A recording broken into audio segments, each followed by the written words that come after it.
Assalamualaikum warahmatullahi wabarakatuh. Baik, kembali lagi dalam video kuliah. Ya, bisa kuliah, bisa apa gitu ya.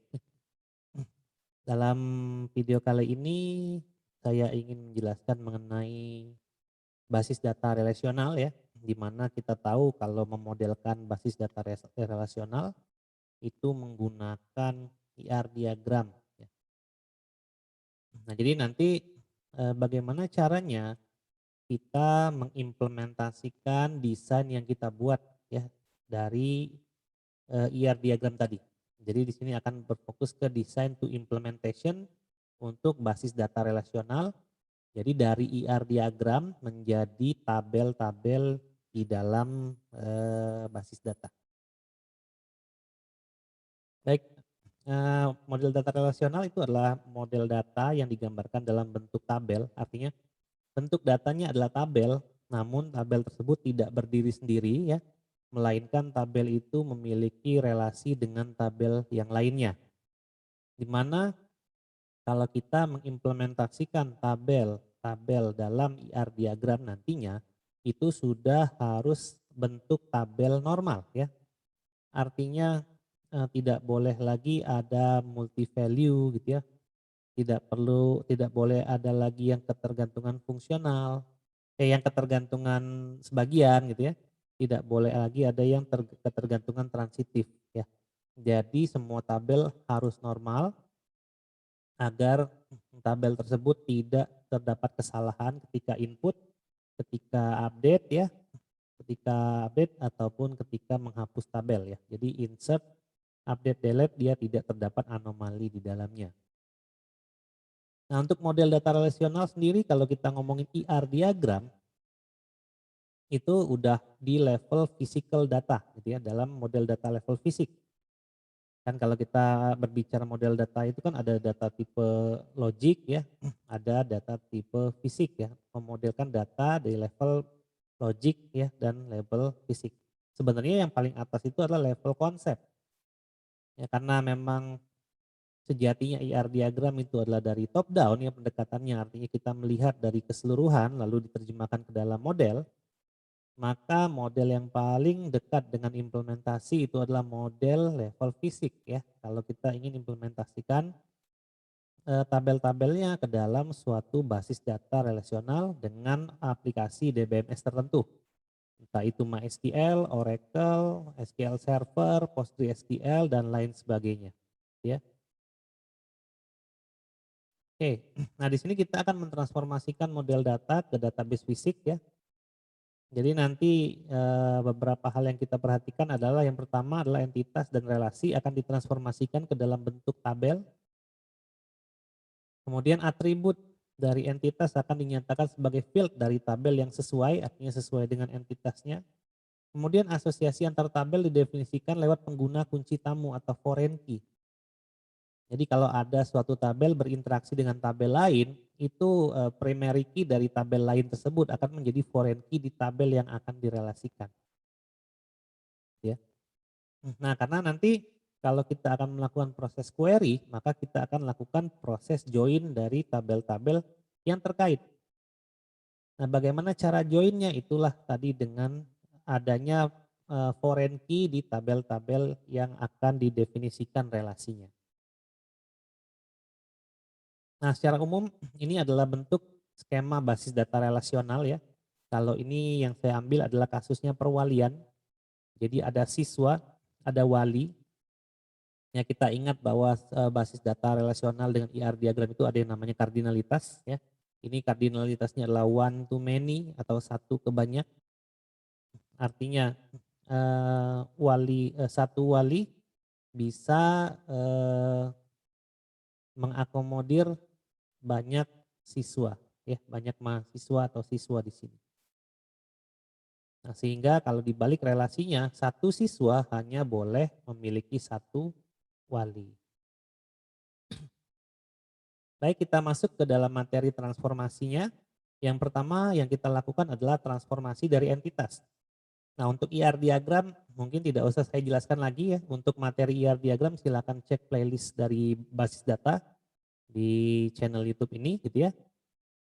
Jadi kita tahu komponen-komponen basis data, IR diagram maksud saya itu adalah entitas, ada atribut, dan ada relasi ya. Kita jangan lupa 3 hal itu.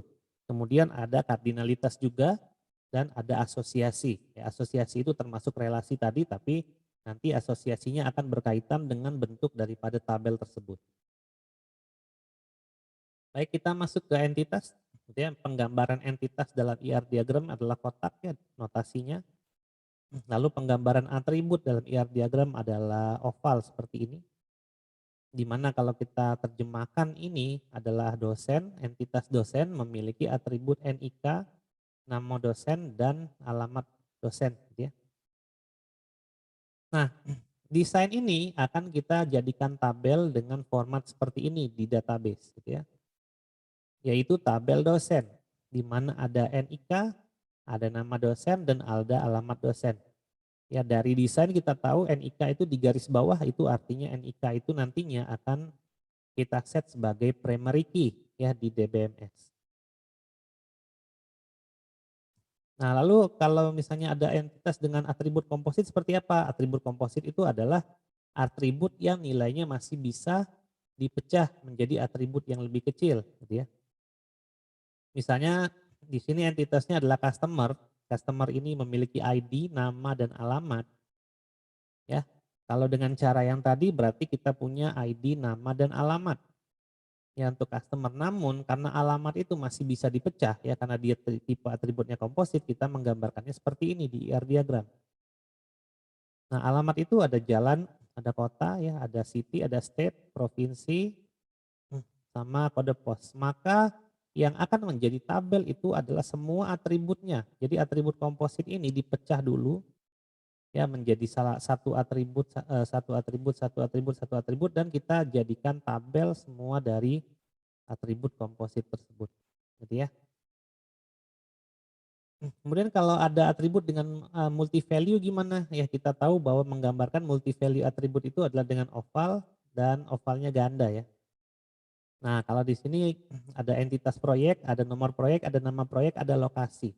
Karena bisa saja mungkin ya satu proyek itu ada di beberapa lokasi gitu ya.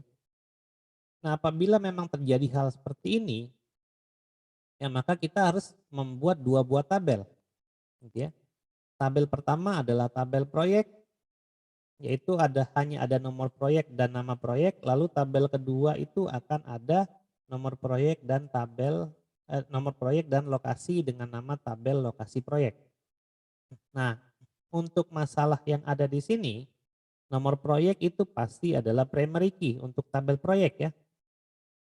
Namun untuk tabel lokasi proyek, karena proyek itu nantinya nomor proyek ini ya nantinya akan bisa duplikat, maka nomor proyek ini di tabel lokasi proyek itu di-set sebagai foreign key gitu ya. Jadi primary key-nya ada di tabel proyek, namun foreign key nomor proyek itu ada di tabel lokasi proyek di mana itu adalah lokasi gitu ya. Nah, kalau kita membuat atribut dengan multi value itu pasti kan kita tidak punya kode-kode tertentu ya untuk lokasinya ya. Jadi kita bisa membuat tabel lokasi proyek dengan nomor proyek itu sebagai kandidat key ya. Di mana kandidat key itu nanti akan berupa foreign key dari primary key-nya tabel proyek. Nah, lalu transformasi yang kedua adalah itu tadi entitas yang pertama ya, yang kedua adalah transformasi relasi dengan kardinalitas 1 ke 1 ya. Nah, kalau 1 ke 1 ada dosen mengajar mata kuliah ya, satu dosen mengajar satu mata kuliah dan satu mata kuliah juga diajar oleh satu dosen, artinya relasinya 1 ke 1. Maka dosen kita bikin seperti ini tabelnya di database gitu ya. Lalu mata kuliah kita bikin seperti ini tabelnya di database di mana NIK ini ya adalah NIK milik dosen yang primary key gitu ya, yang di sini.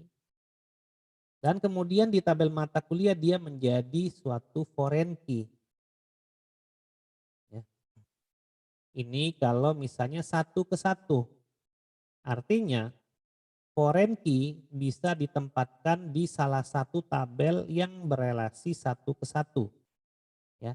Ingat tadi foreign key adalah primary key dari tabel yang terhubung dengan dia. Gitu ya. Jadi kalau tabel mata kuliah ada NIK yang terhubung dengan tabel mata kuliah adalah tabel dosen, maka foreign key ya adalah tabel dosen ini, di mana dia adalah primary key di sini yaitu NIK. Maka NIK itu kita taruh di sini. Nah, jadi nilai NIK ini akan sama dengan nilai NIK ini, gitu ya, untuk semua tapel-tapelnya atau semua objek-objek baris datanya, record-record datanya, gitu ya.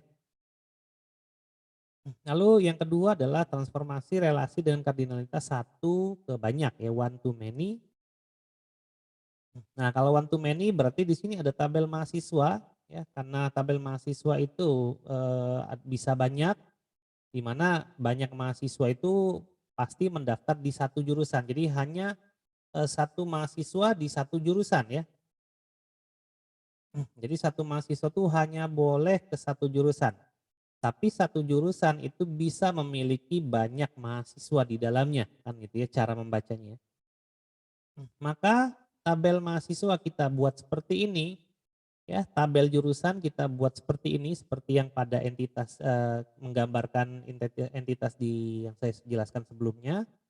Namun karena jurusan ini hanya boleh satu untuk tiap mahasiswa, maka kode jurusan yang menjadi primary key di jurusan akan menjadi foreign key di tabel mahasiswa. Ya.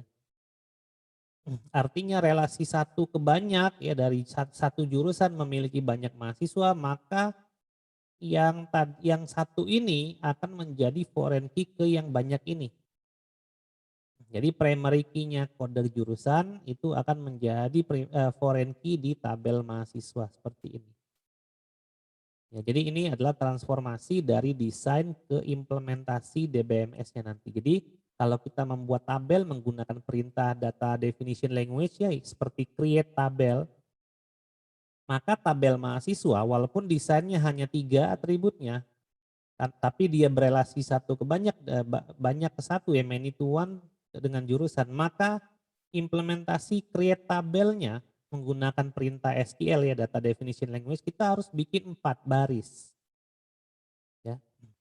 Di mana dia akan ada NIM, nama mahasiswa, alamat mahasiswa dan kode jurusan.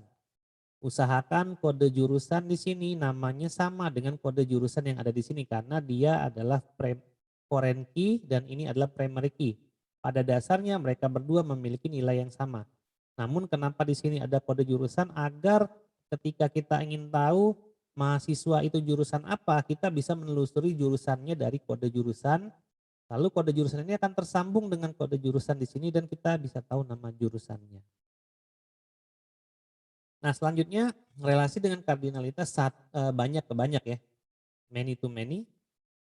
Nah kalau many to many jadinya 3 tabel. Ya. Misalnya seperti ini, satu mata kuliah bisa mengambil satu mahasiswa, satu mahasiswa boleh mengambil banyak mata kuliah. Ya. Boleh kan, memang sejatinya boleh. Satu mata kuliah pun boleh diambil oleh beberapa mahasiswa dalam satu kelas. Ya. Sehingga relasi mahasiswa dengan mata kuliah itu adalah many to many. Nah kalau many to many seperti ini berarti kita bikin entitasnya terpisah yang ini ya. Ini kita bikin terpisah artinya ketika kita pakai data definition language-nya create tabel. Dari desain punya 3 atribut kita langsung bikin 3 tabel seperti ini. 3 tabel, satu tabel dengan 3 atribut seperti ini, NIM, nama, dan alamat, di mana NIM adalah primary key. Mata kuliah pun demikian ya, kode mata kuliah itu adalah primary key, lalu nama mata kuliah seperti ini. Nah karena relasinya adalah many to many, maka relasi ini akan menjadi satu tabel. Artinya kalau mahasiswa mengambil mata kuliah, relasi yang ini ya, yang mengambil ini akan menjadi satu tabel. Karena tabel mengambil ini akan mengkaitkan mahasiswa dengan mata kuliah. Nah, bagaimana cara membuat tabel mengambil ini? Kita ambil primary key dari mahasiswa dan kita ambil primary key dari mata kuliah. Keduanya kita jadikan foreign key di sini. Kenapa dijadikan foreign key? Karena memang nanti ada NIM yang nilainya bisa sama dan ada kode mata kuliah yang nilainya pun bisa sama. Jadi kalau ada 1 mahasiswa mengambil 5 mata kuliah, artinya isi record ini adalah 5 baris, di mana NIM-nya pasti sama ya, karena satu mahasiswa tadi mengambil banyak 5 kuliah. Jadi kalau misalnya ini adalah NIM-nya 001, kode mata kuliahnya MK1, maka 001 akan mengambil MK1. Lalu 001 akan mengambil MK2, 001 akan mengambil MK3 dan seterusnya. Pun demikian kalau misalnya satu mata kuliah diambil oleh beberapa mahasiswa. Kode mata kuliah MK1 diambil oleh NIM 001, MK1 oleh NIM 002, MK2 MK1 diambil oleh NIM 003 dan seterusnya. Ya. Maka dari itu kalau kardinalitas many to many pasti akan menjadi 3 tabel, di mana tabel dari entitas itu ada 2 ya yang berkaitan, dan tabel yang dibentuk daripada relasinya. Nah, bagaimana dengan weak entity, entitas lemah? Kita tahu cara menggambarkan entitas lemah itu adalah kotak ya ganda seperti ini. Ya, di sini mahasiswa memiliki banyak hobi ya. Mahasiswa memiliki banyak orang tua, tapi karena dia adalah entitas lemah, biasanya entitas lemah tidak memiliki primary key. Nah, sesuai definisi, primary key dari entitas lemah itu akan ikut dari entitas utamanya. Nah, berarti transformasinya dari desain entitas lemah adalah kita buat tabel mahasiswanya di sini berdiri sendiri, lalu kita buat juga tabel orang tua dan hobinya berdiri sendiri. Nah, karena definisinya tadi adalah mahasiswa itu menjadi entitas utama daripada tabel orang tua dan hobi, maka key-nya mahasiswa itu akan diletakkan di orang tua dan akan diletakkan di hobi ya. Dalam bentuk foreign key tentunya ya. Karena kalau tergantung relasi sih ya. Kalau satu ke satu foreign key sih, foreign key benar. Jadi kalau satu mahasiswa menyenangi banyak hobi, NIM-nya ini bisa banyak nantinya, hobinya pun bisa banyak. Orang tua juga sejatinya walaupun dia satu ke satu gitu ya, tapi implementasinya NIM ini adalah foreign key semua. Ya. Kalau kita ingin tahu mahasiswa, orang tuanya siapa, hobinya apa saja, maka bisa ditelusuri dari NIM, NIM yang sebagai foreign key ini dan NIM sebagai primary key di tabel mahasiswa. Nah, untuk asosiasi relasinya ya mungkin masih ingat ada relasi tunggal ya di penggambaran IR diagram. Relasi tunggal artinya dia berelasi dengan dirinya sendiri seperti ini. Nah, kalau implementasinya seperti ini gimana? Berarti kita bikin tabel dosen seperti ini. Itu akan kita lihat daripada relasi tunggalnya, kardinalitas relasi tunggalnya. Kalau kardinalitas relasi tunggalnya adalah 1 ke banyak ya, maka kita tambahkan atribut di belakangnya itu sebagai penanda. Nah, ini dosen ada nick, ada nama dosen, ada alamat ya, nick, nama dosen dan alamat. Karena satu dosen bisa mendampingi beberapa dosen ya. Kalau dosen itu istilahnya ada kayak dosen baru, misalnya ada 4 orang, itu biasanya berada di bawah dosen senior 1 orang gitu ya. Dan dia akan mengetuai secara pengajaran, mengevaluasi dan lain-lain dosen baru tersebut. Ya, jadi artinya nanti akan ada dosen utama di sini, mana dosen itu akan menjadi pendidik bagi dosen. Ini adalah dosen utama, ini adalah dosen-dosen ya. Maka nanti dosen-dosen itu akan dididik oleh dosen yang mana. Artinya nik pendidik ini sebenarnya nilainya sama dengan nik. Ya, namun nik pendidik ini adalah atribut tambahan karena pendidik dari dosen itu juga memiliki nik gitu ya. Tapi nama atributnya kita ubah di sini. Jadi kita tambah 1 key atribut. Nah, tapi kalau relasinya many to many itu pasti jadinya 2 tabel ya. Misalnya satu mahasiswa bisa mengikuti seminar lebih dari 1 gitu ya. Artinya gini, satu mahasiswa bisa menseminari banyak mahasiswa di tanggal yang berbeda. Nah, berarti kita tinggal bikin tabel mahasiswanya. Lalu kita lihat di atribut relasinya ada tanggal seminar, karena mahasiswa ketika akan menseminari mahasiswa lainnya itu bisa di tanggal yang berbeda. Bisa jadi satu mahasiswa ketemu 5 kali di tanggal yang berbeda gitu ya dengan mahasiswa yang lain, jadi sama. Nah artinya kita tinggal bikin gitu ya,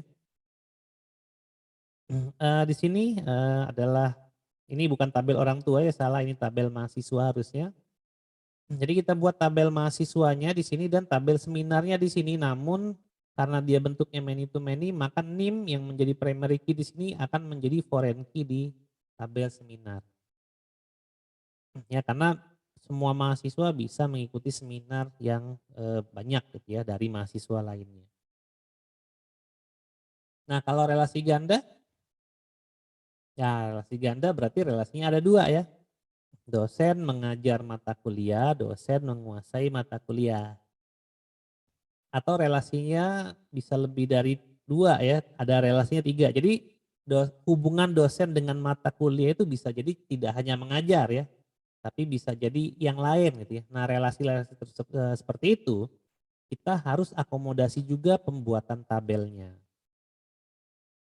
Nah kira-kira kalau misalnya relasinya lebih dari satu seperti ini ya, dengan contoh ini aja ya. Dosen mengajar mata kuliah dan dosen menguasai mata kuliah, akan ada berapa tabel kira-kira? Ya. Nah kalau kita hanya fokus pada dosen mengajar mata kuliah dan relasinya adalah one to many, maka kita balik ke sini ya, one to many itu akan menjadi dua tabel. Jadi one to many ini akan jadi dua tabel. Kalau kita ngomongin menguasai akan jadi tiga tabel ya. Namun perlu kita ingat bahwa ada tabel yang sama, yaitu entitas ini akan menjadi tabel yang sama, gitu ya. Artinya nanti dosen mengajar mata kuliah kalau dia one to many maka akan menjadi dua tabel saja. Lalu dosen menguasai mata kuliah akan menjadi tiga tabel, tapi dua tabel dosen mata kuliah ini entitasnya sama ya untuk mengajar dan menguasai. Nah itu silakan didiskusikan kira-kira akan menjadi berapa tabel untuk implementasinya di database nantinya. Oke lanjut, yaitu asosiasi yang kita bahas adalah spesialisasi ya. Mungkin pada ingat kalau spesialisasi itu ada subentitas gitu ya. Misalnya ada dosen, kode dosen, nama dosen, dan alamat dosen. Status dosen itu dalam perguruan tinggi itu ada dua biasanya, ada dosen tetap, lalu ada dosen tidak tetap. Apa perbedaan dosen tetap dan tidak tetap? Biasanya perbedaannya ada di nomor induk, ya NIK, nomor induk karyawan ya, atau NID, nomor induk dosen. Dosen tetap biasanya tidak punya gitu ya. Apakah iya? Enggak ya, dosen tetap juga punya nomor induk ya, tapi mungkin nomor induknya formatnya berbeda dengan dosen tetap ya. Dosen tidak tetap juga memiliki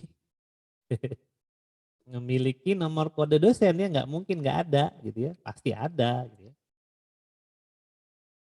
Nah, kode dosennya punya, nick-nya nggak punya karena nick itu kan menempel sama institusi ya.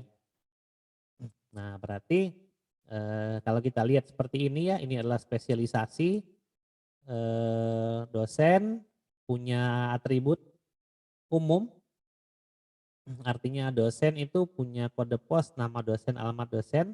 Dosen tetap pun punya kode dosen, nama dosen, alamat dosen. Dosen tidak tetap pun nanti harus akan punya kode dosen, nama dosen, dan alamat dosen. Gitu ya. Nah, bagaimana cara mengimplementasinya ya? Karena spesialisasi itu kita harus melihat pendekatannya top down dari atas ke bawah. Maka kita buat dulu tabel dosen terlebih dahulu di sini.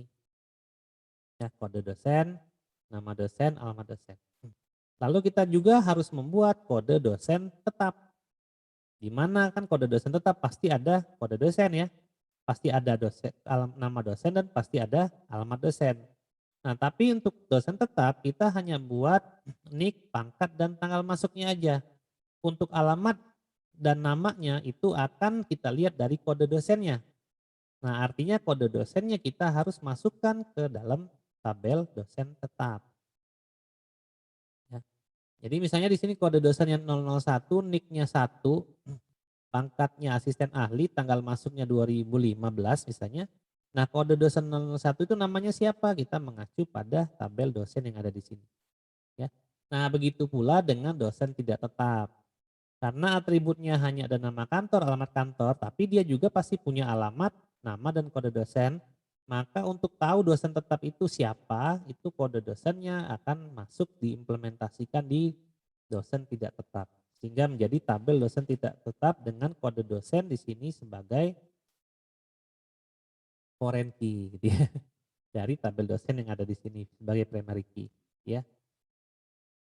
Oke, nah kalau generalisasi itu berarti penglihatannya dari bawah ke atas ya, mengeneralkan. Mahasiswa ada mahasiswa D3 dan S1.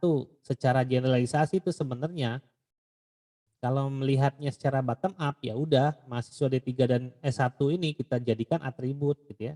Sehingga tabelnya adalah mahasiswa, NIM, nama mahasiswa, alamat mahasiswa, lalu program studi ya D3 dan S1. Jadi ini adalah implementasi dari generalisasi. Jadi apa bedanya spesialisasi dan generalisasi itu adalah sudut pandangnya ya, pendekatannya top down atau pendekatan cara melihatnya adalah bottom up. Kalau bottom up berarti ini tidak usah perlu dikasih atribut ya dan entitas ini akan menjadi suatu atribut, bukan suatu atribut ya, akan bergabung menjadi satu atribut di mana nih mahasiswa D3 dan S1 itu akan menjadi nilai di dalam atribut baru yang kita buat yaitu program studi di sini. Nah, kalau relasi yang lain ya agregasi gimana transformasinya ya? Nah, agregasi kita ketahui bahwa kalau mahasiswa mempelajari mata kuliah, ini harus terpenuhi dahulu, baru kita bisa relasikan dengan ruangan. Kalau mahasiswa belum mengambil mata kuliah, itu kita tidak bisa relasikan dengan ruangan.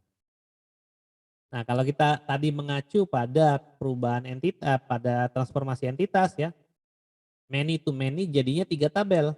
Ya.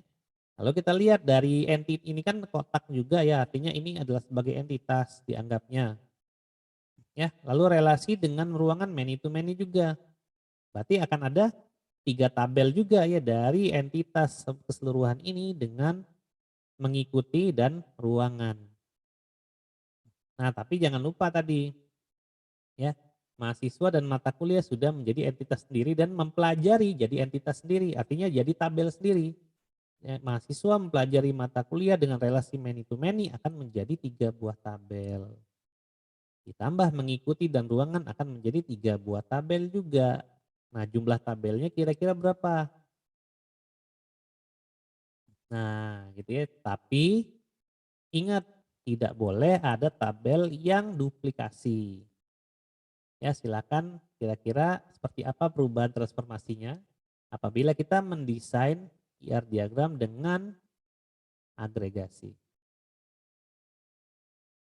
Nah, implementasi dari tabel ke database, kita punya struktur tabel ya, ada nama field, ya, lalu ada jenis field, biasanya ada atribut biasa, primary key, foreign key, atau ada atribut yang auto increment, not null, dan lain-lain itu terkait dengan implementasinya di DBMS nantinya.